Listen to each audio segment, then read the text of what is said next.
Ya, para nabi itu kan pembela wong cilik, sahabatnya wong cilik, menyertai wong cilik.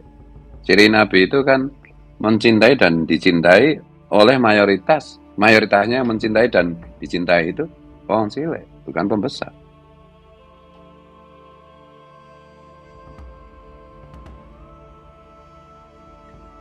Jadi apa ya, ini bukan masalah masalah apa ya ini, ya makanya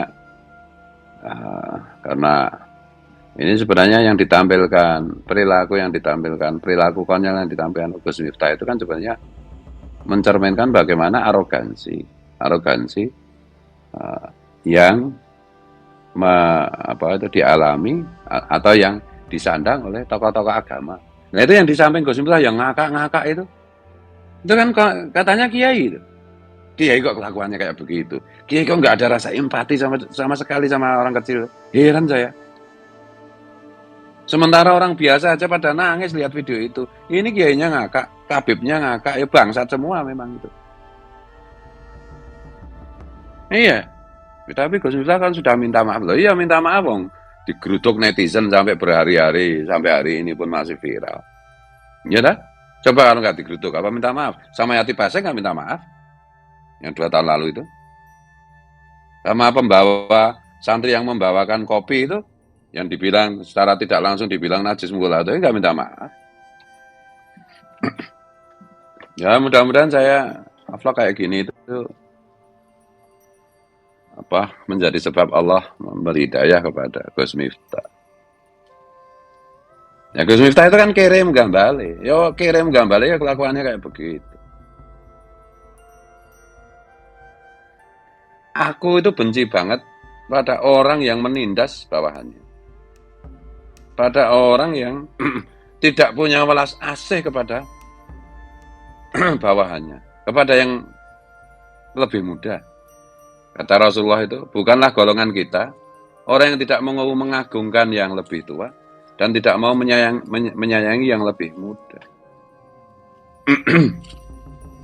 Yang di bawah itu kan bisa artinya karena usia, bisa artinya karena status sosial, status ekonomi dan lain-lain. Itu loh. Ya sama dengan si siapa itu. Tuh ya, siapa itu. Kausar itu. Kalau ada kan videonya di depan si Taufik Segap, mantan penyiar radio yang wali Pentagon. Ije. Walau santri ini,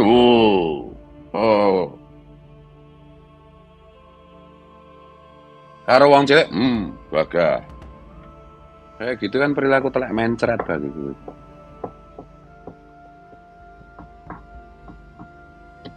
Dengan orang kecil semena-mena, menginjak, tidak menghargai, tidak menghormati. Kalau diajak salaman, dicium itu, gagah banget kayak Firman. Ya, yang atasnya telek tenan.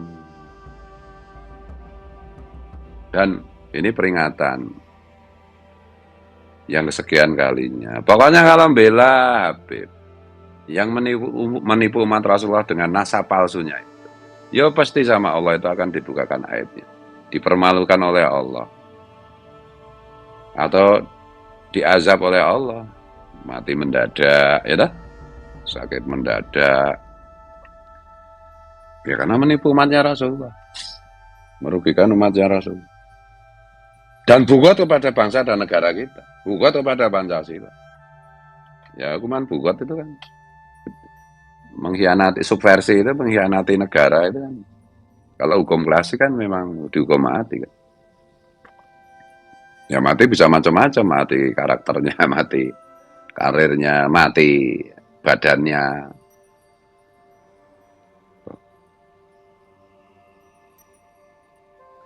Intinya itu, mari kita bercermin dari kasusnya Gus Miftah ini. Jadi orang itu jangan suka adigung, adigang, adiguno kalau bahasa Jawanya. Jangan sombong kepada orang yang kita lihat sebagai orang yang di bawah kita, status sosial. Belum tentu kiai itu masuk surga. Bisa jadi yang masuk surga itu santri. Nah, kalau kiainya kurang ajar, Santrinya baik karena santri itu tawaduk karena merasa dirinya hanya santri bukan kiai. Sementara kiainya gusnya merasa dirinya kiai, merasa dirinya gus, jadi ya kayak iblis gitu. Sombong.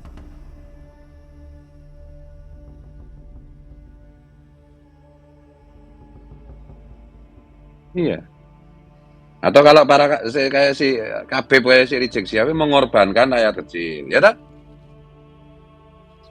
Suruh bela Palestina, dia sendiri ngumpet di balik rok istrinya. Dia sendiri nggak ke Palestina nggak perang.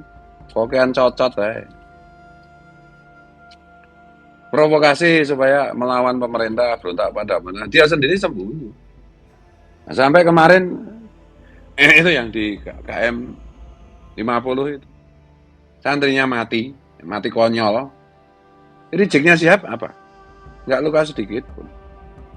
Kayak setan perilakunya itu. Provokasi manusia untuk melakukan kejahatan, keburukan, kesalahan, kemudian tidak bertanggung jawab, lari. Gitu. Saya paling benci dengan orang yang menindas bawahannya, menjilat atasan.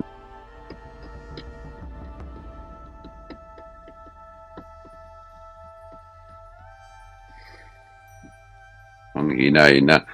Iya humor, ngerosting ya ngerosting, tapi jangan sampai menjatuhkan mental lah.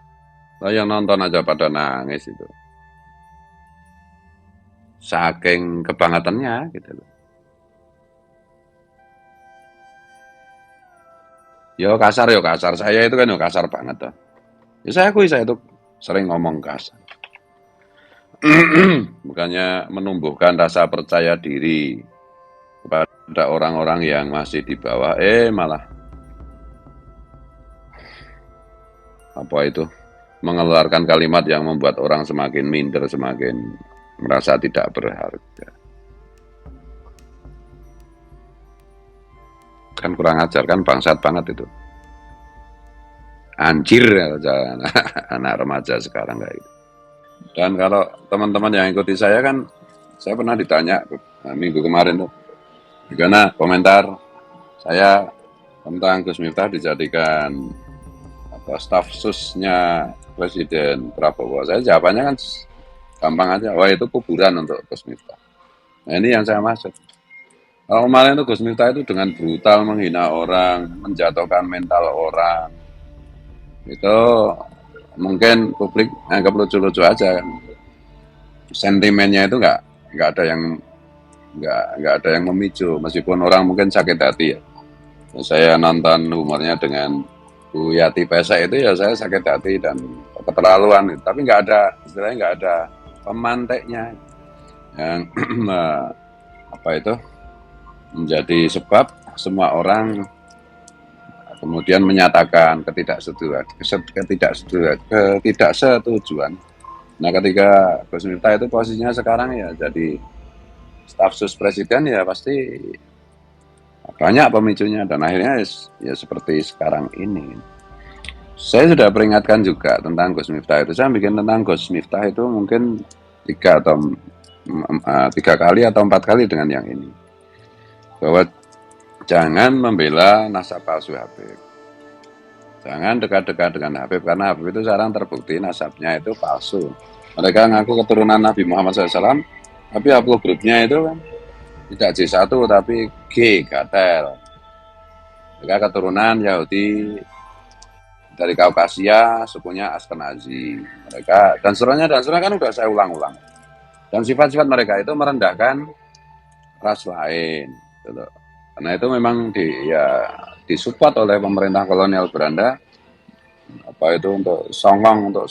Nah kalau dekat dengan Habib, dekat dengan itu ya kata pepatah Arab itu nggak usah ditanya siapa dia, tapi lihat aja siapa temannya. Temannya Gus Miftah itu kan Habib itu. Junjungannya kan Habib Lutfi bin Yahya yang suka masuk kuburan yang membangkang PBNU soal Jatman dan seterusnya itu, ya kan? Dan waktu kejadian menghina penjual es teh yang viral, itu kan Ada Khabib juga itu, Khabib Zaidan bin Yahya juga ikut tertawa yang wajahnya seperti itu sih. Dan aja satu kiai juga yang tertawa ngakak-ngakak. Dan ada konten kreator yang bilang beginilah Gus-Gus di Jawa. Ya Gus Miftah itu tidak mewakili Gus-Gus di Jawa.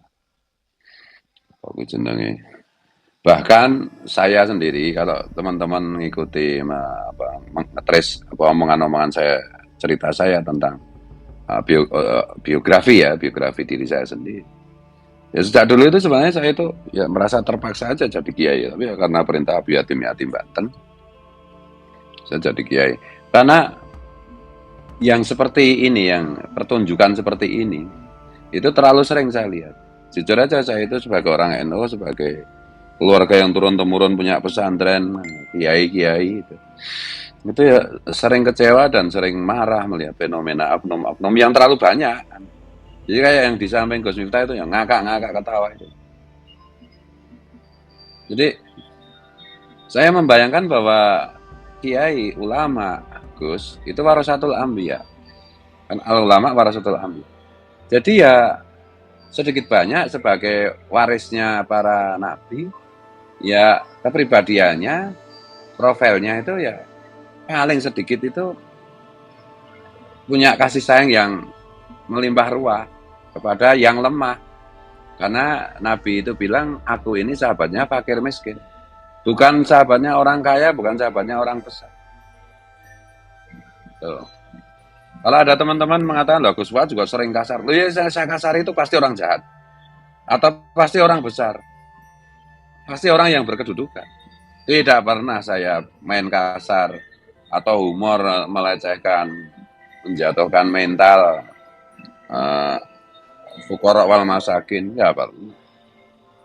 Naudzubillahi min dzalik, summa naudzubillahi min dzalik. Jadi arogansi di kalangan oknum, kiai, gus, itu sudah lama saya rasakan. Ya karena mereka difasilitasi oleh lingkungan. Ya paling arogan tentu saja para Khabib itu karena dianggap keturunan Nabi, semaunya sendiri. Dulu itu ada novel yang kemudian difilmkan judulnya Perempuan Berkalung Sorban, yang ditulis oleh Mbak Labibah, ya, istrinya Mas Hamdi Salat.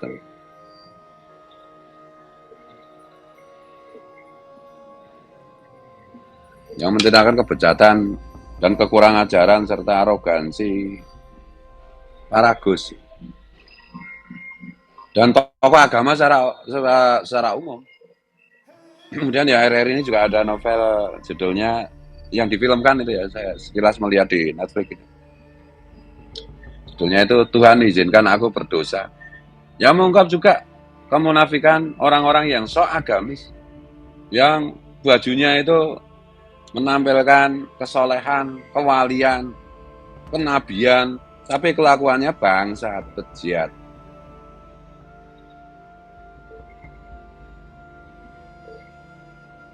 Nah mentalitas seperti itu, ini seperti Gus Miftah segala macam itu ya saya kasihan. Karena sebenarnya Gus Miftah itu ya sebenarnya orang inferior juga.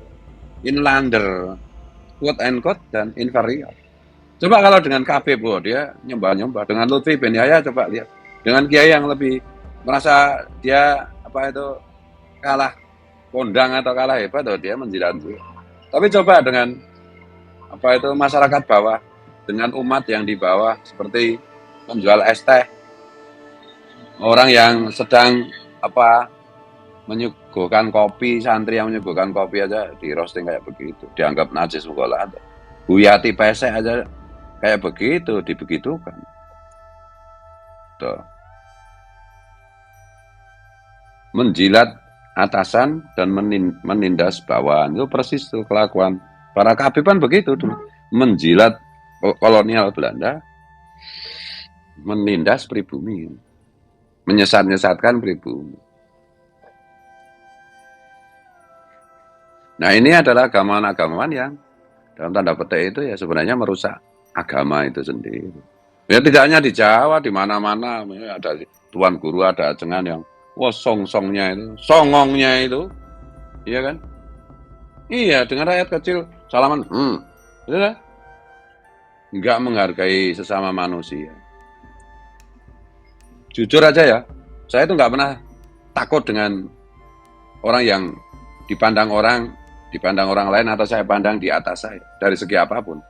Yang saya takuti itu adalah orang-orang yang di bawah saya. Saya nggak takut sama kiai-kiai atau gus-gus. Yang saya takuti itu santri-santri. Saya nggak takut dengan orang-orang kaya. Yang saya takuti itu orang fakir miskin, orang yang di bawah. Karena yang bikin kualat itu ya itu. Karena Nabi itu berpesan berkali-kali.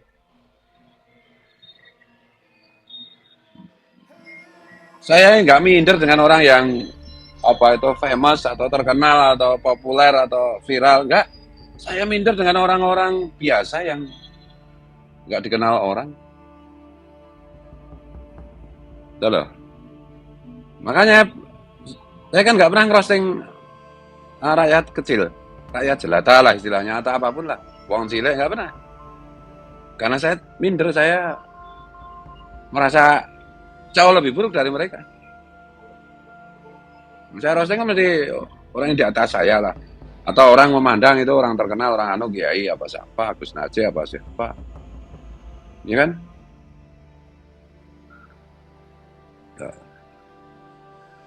Nah, inferior, mental inferior itu ya ditunjukkan seperti saya tidak membenci Gus Miftah loh. Gus Miftah kan bagaimanapun juga sahabat saya. Meskipun sudah lama dia tidak ketemu saya dan mungkin tidak mau berkomunikasi dengan saya. Saya cuma bilang, baru seminggu atau ya seminggu yang lalu saya bilang, Prabowo kasih kedudukan Gus Miftah sebagai staf sus, itu artinya bagi saya kuburan. Pak Prabowo sedang menyiapkan kuburan untuk Miftah. Dan terjadi kan. Nah ini Miftah itu pun, Gus Miftah pun kalau masih dekat-dekat dengan KB, masih dilanjut-lanjut, nanti lebih celaka lagi. Lebih celaka lagi, nanti akan blunder lagi, lebih ngeri lagi. Gus Ikdam juga begitu. Gara-gara Habib itu dia sampai memasukkan arti hadis ya gimana. Dan semuanya itu mesti orang-orang yang songong itu yang sulit bertobat dari memuja Habib. Kalau mukibul yang baik hati, yang rendah hati, yang tawadhu, yang mencari kebenaran, yang pemurah, itu ya pasti diberi kesempatan tobat oleh Allah. Saya dulu juga mukibul Habib kok. Kayak Muharrar kemarin ya, yang berkunjung ke tempat saya kemarin ya mukibul akut tadi. Jadi karena beliau itu ya orang yang mencari kebenaran, orang baik, orang yang welas asih ya diberi hidayah oleh Allah. Tuh. Coba perhatikan tuh. Ya karena pesantren di sekarang ini itu banyak mengalami degradasi lah. Yang diajarkan cuma hukum aja, fikih aja. Boleh tidak boleh, haram halal, tidak. Malah ditekankan bagaimana punya empati. Tasawufnya itu enggak jalan. Bagaimana punya hati, punya perasaan, enggak. Keberpihakan kepada wong cilik, enggak. Oh gitu kok ngaku warasatul anbiya. Dan ini bukannya di Jawa ya, ini kemarin ada itu si konten Salafi Wahabi siapa itu yang pendekar Pencaksilat itu bilang, Gus kayak gitu ya di Jawa, kalau tempat kami enggak gitu. Lah bukan hanya di Jawa, di mana-mana. Di Jawa juga yang baik ya banyak. Di tempatnya si pendekar itu ya banyak yang bangsat. Oh iya,